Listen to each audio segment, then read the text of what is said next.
Assalamualaikum, selamat pagi, salam sejahtera, salam kenal dari Kedah. Hari ini kita menjaga dekat Batu Limau Sik, berdekatan dengan market, pasar tani Batu Limau Sik. Ada ini sudah ada jual cincin stainless steel, batu akik, batu cincin, ada ubi geli RM5 satu bungkus, ada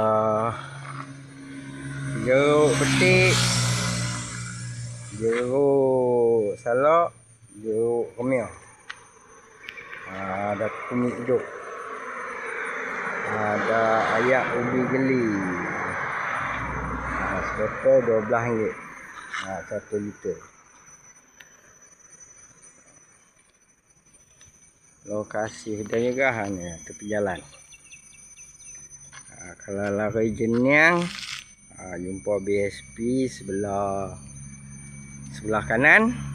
Sebelah kiri ini ada market Batu Limau ataupun pasar tani Batu Limau. Ada rumah, ini ada taman, ada kios. Terima kasih.